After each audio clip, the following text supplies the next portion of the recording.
រដ្ឋបាលលោកត្រាំស្នើដាក់ប្រទេសជាង40ហាមឃាត់ការធ្វើដំណើរចូលទឹកដីអាមេរិក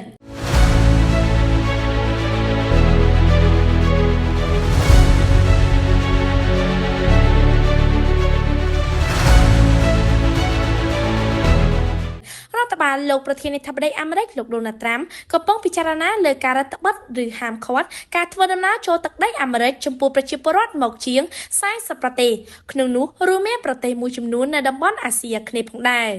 នេះបើយោងតាមការចេញផ្សាយរបស់កាសែត The New York Times នៅថ្ងៃសុក្រទី14ខែមីនារ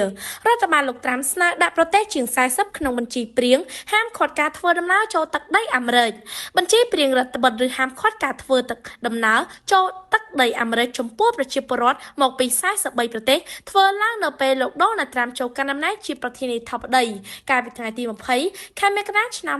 2025កន្លងមកបញ្ជីព្រៀងនេះបែងចែកជា3ប្រភេទគឺជា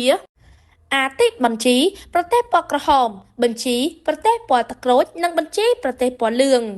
ទី1ប្រជាពលរដ្ឋមកពី11ប្រទេសនៅស្ថិតក្នុងបញ្ជីពណ៌ក្រហមរួមមានអាហ្វហ្គានីស្ថានបូតង់គួយបាអ៊ីរ៉ង់លីប៊ីកូរ៉េខាងជើងសូម៉ាលីសូដង់វេណេស៊ុយអេឡាស៊ីរីនិងយេម៉ែនត្រូវបានហាមឃាត់ទាំងស្រុងមិនឲ្យចូលទឹកដីអាមេរិក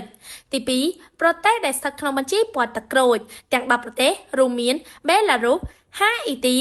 ឡាវនិងភូមាជាដើមត្រូវផ្អាកការផ្ដល់ទិដ្ឋាការនិស្សិតទិដ្ឋាការអន្តោប្រវេសន៍និងទិដ្ឋាការទេសចរលើកលែងតែទិដ្ឋាការសម្រាប់ធ្វើអាជីវកម្មទី3ប្រទេសដែលស្ថិតក្នុងបញ្ជីពណ៌លឿងទាំង22ប្រទេសរួមមានកាមេរូនកម្ពុជាម៉ាឡេជាដើមអាចប្រឈមនឹងការរដ្ឋបတ်ការធ្វើដំណើរចូលទឹកដីអាមេរិកឬបញ្ចូលក្នុងបញ្ជីពណ៌ក្រហមនិងបញ្ជីពណ៌ទឹកក្រូច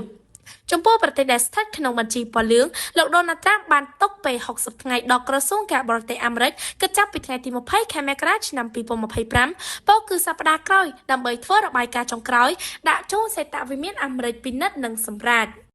ដោយឡែកបើយោងតាមមន្ត្រីអាមេរិកមួយរូបមិនបញ្ចេញឈ្មោះបានប្រាប់អ្នកខ្សែ The New York Times ថាកាលពីប្រមាណសប្តាហ៍មុនក្រសួងការបរទេសអាមេរិកបានកែសម្រួលបញ្ជីឈ្មោះប្រទេសដែលស្ថិតក្នុងបញ្ជីពណ៌លឿងសូមបញ្ជាក់ថាការចេញក្រឹត្យរបស់លោកដូណាល់ត្រាំនៅថ្ងៃទី20ខែមករាកន្លងមកបញ្ជាក់ពីការស្ដារឡើងវិញនៃការរដ្ឋបတ်ឬហាមឃាត់ការធ្វើដំណើរចូលទឹកដីអាមេរិកដោយខុសច្បាប់គឺដើម្បីការពារសុវត្ថិភាពប្រជាពលរដ្ឋអាមេរិកពីជនអន្តោប្រវេសន៍ដែលមានបំណងភេរវកម្មគំរាមកំហែងដល់សន្តិសុខជាតិបង្កើតមនោគមវិជ្ជាស្អប់ខ្ពើមឬកេងប្រវ័ញ្ចពីច្បាប់អន្តោប្រវេសន៍ប្រព្រឹត្តអំពើទុច្ចរិតណាមួយសូមរំលឹកថាកាលពីអាណត្តិទី1ចាប់ពីឆ្នាំ2017ទៅឆ្នាំ2021លោកដូណាល់ត្រាំក៏បានធ្លាប់បញ្ជាឲ្យរដ្ឋបន្តឹងការធ្វើដំណើរចូលទឹកដីអាមេរិកចំពោះប្រជាពលរដ្ឋមកពីប្រទេសកាន់សាសនាអ៊ីស្លាមចំនួន7ប្រទេសក្រោមហេតុផលសន្តិសុខជាតិ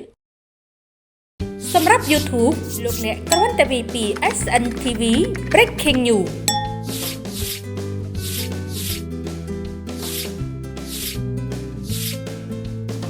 ចុច Like Subscribe